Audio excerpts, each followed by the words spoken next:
أهلا بيكو، ده بودكاست نقطة نور ومعاكم نرمين كامل.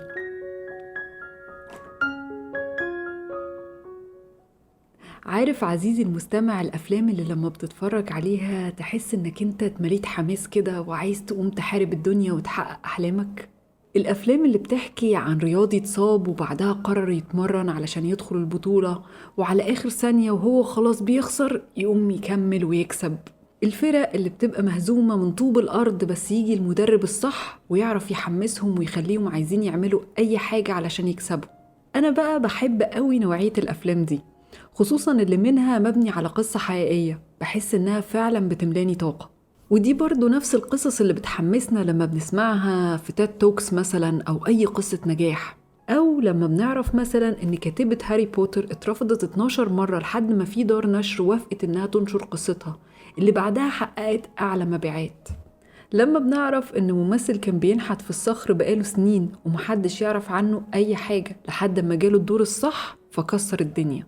القصص دي بتخلينا نحس إن إحنا كمان نقدر، إن إحنا كمان هتيجي فرصتنا وهنوصل.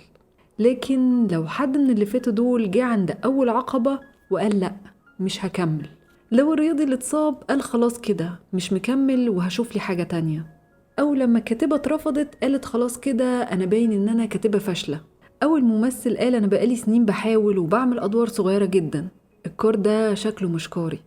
من جواك طبعا عزيزي المستمع هتقول أيوة الإنسان لازم يحارب ويحاول، بس الغريب بقى هنا إن أنت بتعمل عكس ده. أيوة بتعمل عكس ده، وأول ما بتيجي قدامك عقبة بتقول خلاص مش لاعب. أنت مش لوحدك عزيزي المستمع، وأنا بعترف إن أنا كمان ساعات بعمل كده لما بتيجي حاجة توقفني أقول لأ مش هكمل. فالنهاردة أنا جاية أفكركم وأفكرني معاكم ليه لازم نكمل، ونشوف إزاي ممكن نكون إحنا اللي بنقف في طريق مستقبلنا وأحلامنا. لأنه ساعات بعد ما بيبقى عندنا الشجاعة الكافية إننا نبدأ حاجة بنحبها وخلاص درسنا الموقف وكل حاجة ماشية كويس وكلنا حماس، فجأة تبان شوية مشاكل. لكن في لحظة كده من كتر خوفنا تقوم تبان المشاكل دي كأنها جبل مش عارف آخره إيه. بس هل دي عقبات ولا أعذار؟ تعالوا نشوف إيه الفرق بينهم وهنتعامل إزاي مع الموقف ده. صديقة ليا بقالها يمكن 1.5 سنة عايزة تعمل مشروع وبتتكلم كتير جدا عنه وإزاي هتعمله وإزاي هتسوق، وعندها فكرة عن كل حاجة، لكن كل ما بسألها هتبدأي إمتى تقولي إجابة مختلفة. مرة أنا ما عنديش وقت برا شغلي والبيت، مرة تانية أنا خايفة من المخاطرة، مرة تالتة لسه معيش فلوس كفاية. أعذار ما بتنتهيش، هي دايما عندها سبب هي مقتنعة بيه تماما إن هو ده اللي مخليها مش بتبدأ مشروعها. ويمكن أنت مثلا هدفك إنك تكتب رواية، وممكن يكون عندك شوية مبررات كده شبه مبررات صديقتي، ما عنديش وقت أكتب، مش لاقي الإلهام علشان أبدأ كتابة، محتاج أجمع كل خطوط القصة قبل ما أبدأ. كل الحاجات دي مش عقبات، دي أعذار، لأن كل المبررات اللي فاتت دي بتديك سبب منطقي إنك ما تمشيش في طريق أنت خايف منه. لكن دي مجرد أعذار، أو بمعنى آخر مجرد أوهام أنت اللي بتقولها لنفسك وبتكررها علشان تدي لنفسك سبب مقنع إنك ما تبدأش. الأعذار إحنا اللي بنعملها علشان نبرر أفعالنا وخوفنا من إننا نسعى ورا حاجة إحنا عايزينها. لكن لو بصيت كويس كده، هل فعلا ما عندكش وقت؟ أكيد طبعا أنا مصدقاك، كلنا ما عندناش وقت، بس ده علشان أنت ما خليتش في جدولك وقت للحاجة اللي أنت عايزها، فضلت عليها مثلا إنك تتفرج على التلفزيون أو تقلب في التليفون. هل فعلا ما كانش معاك فلوس كفاية لمشروعك؟ أكيد يعني لو معاك هتخبي ليه؟ لكن أنت معاكش فلوس تبدأ بيها مشروع صغير علشان ما حوشتش المشروع أو صرفت الفلوس على حاجات تانية كانت بالنسبة لك أهم. هو أنت فعلا ما عندكش وقت تكتب أو تخطط لمشروعك؟ طب بتعمل إيه في الويك إند؟ ما ينفعش يعني تاخد لك 2-3 كل أسبوع تقعد وتشتغل على أحلامك؟ لو فكرت شوية كده هتلاقي إنك لما بتعوز تعمل أي حاجة تانية بتلاقي وقت وتعملها، لكن يمكن من جواك أنت خايف تجرب وبعدها تلاقي الفشل، خايف تجرب وبعدين ما تقدرش تكمل، وعلشان كده مخك بيفضل يطلع عذر ورا التاني. الأعذار عبارة عن أوهام إحنا اللي بنعملها علشان تخلينا نحس إنه مش ذنبنا، ده في حاجة أكبر مننا هي اللي بتمنعنا. مجرد أفكار مش حقيقية بنفضل نكررها لحد ما تبقى هي دي معتقداتنا عن نفسنا، وفي الآخر بتبقى شماعة هايلة نعلق عليها خوفنا وكسلنا ونريح بيها ضميرنا. بس أسوأ حاجة في الأعذار إنها بتتحول لشكل من أشكال التحيز التأكيدي. النوع ده من التحيز بيخلينا نصدق بس المعلومات اللي بتأكد فكرة جوانا، فيقوم عقلك يدور دايما على أعذار علشان تأكد لك فكرة إن صعب تبدأ دلوقتي. لكن الحقيقة إن الأعذار عقلك بيختلقها علشان ما تضطرش تتعب وتشتغل، علشان ما تعملش حاجة انت عارف كويس إنك لازم تعملها ومن جواك نفسك تحققها لكن خايف من المخاطرة. طيب دي الأعذار، أمال إيه بقى العوائق؟ العوائق هي مجرد مشاكل بتظهر طول رحلتك وانت بتشتغل علشان تحقق اللي نفسك فيه.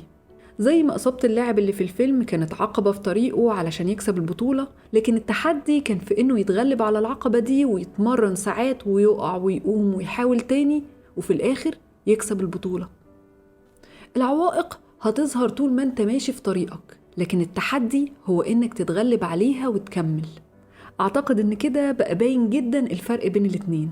الأعذار مجرد مشكلة وهمية علشان تمنعك توصل لهدفك، لكن العوائق مشكلة حقيقية هتظهر لما هتبدأ تشتغل علشان توصل لهدفك. وأمثلة على كل ده، انت مثلا عايز تتعلم لغة جديدة لكن مش بتلتزم انك تشوف الكورس اللي لقيته على النت. انت أكيد مشغول علشان كده ما عندكش وقت، صح؟ ده بقى عذر. خلصت كتابة روايتك وانت دلوقتي عايز تلاقي ناشر لكن اترفضت من كذا دار نشر، فهتعمل ايه؟ اهي دي بقى عقبة لازم تتغلب عليها ويكون عندك الصبر والمرونة لحد ما توصل للي انت عايزه. في خيط رفيع ما بين العوائق والأعذار، لكن لو انت عايز حاجة فعلا ونفسك تحققها لازم تتغلب على أي عذر، وهتفضل الأعذار دي تلعبك علشان توقفك لحد ما انت تقرر ان الحاجة اللي انت عايزها أهم من أي عذر. وهو ده اليوم اللي هتلاقي نفسك ماشي في الطريق اللي انت اخترته ومستعد تواجه العقبات اللي هتلاقيها قدامك وتتغلب عليها. بعدها هتلاقي نفسك بتشوف الحياة بشكل مختلف بمنظور جديد. مثلا انك مش لاقي وقت تتعلم لغة جديدة او تبدأ كتابة روايتك، هتشوفها على انها مشكلة، لكن مشكلة محتاجة حل، فتبدأ ترتب وقتك وتفضي جدولك علشان تقدر تحط فيه حاجة مهمة بالنسبة لك. طيب هو ايه الخيط الرفيع اللي بيفصل ما بين الأعذار والعقبات؟ الخيط ده هو إنك تبقى عايز الحاجة من قلبك وعندك استعداد تتعب علشانها، وبمجرد ما تعرف انت عايز ايه ومستعد تتعب علشان ايه، هيبدأ تفكيرك يتغير من اختلاق الأعذار لإنك تلاقي حلول فعالة للمشاكل علشان تقدر تكمل. ولما هتتعامل مع كل مشكلة هتظهر في طريقك على إنها عقبة محتاج تتخطاها، هنا بقى هتبدأ تفكر بره الصندوق، تفكر في حلول للموقف اللي قدامك وتواجهه وتتغلب عليه.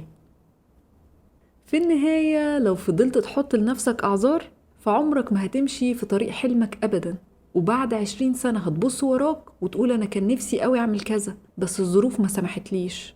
لكن إنك تتغلب على الأعذار ده اختيار، ولازم يكون عندك الشجاعة إنك تختاره. أيا كان اللي انت عايزه في حياتك ونفسك تحققه لازم تاخد خطوات ناحيته، وإلا هتفضل طول عمرك تشوفه من بعيد وانت بتتمناه وعمرك ما هتوصله. اسأل نفسك، هو انت بتتمنى حلمك قد ايه؟ وهل مستعد تتعب علشانه؟ لو كنت فعلا عايز تحققه وبتتمناه كل يوم وكل ساعة وكل دقيقة، يبقى لازم تبدأ تمشي في الطريق مهما كان صعب. زي ما اللاعب اتحدى إصابته وكسب البطولة، انت كمان تقدر تواجه كل التحديات وتوصل لحلمك. ولو عايز عزيزي المستمع جرعة من الحماس، فاتفرج على فيلم The Pursuit of Happiness وادعيلي. أتمنى تكون الحلقة عجبتكم وأشوفكم إن شاء الله في الحلقة الجاية. ده بودكاست نقطة نور ومعاكم نرمين كامل.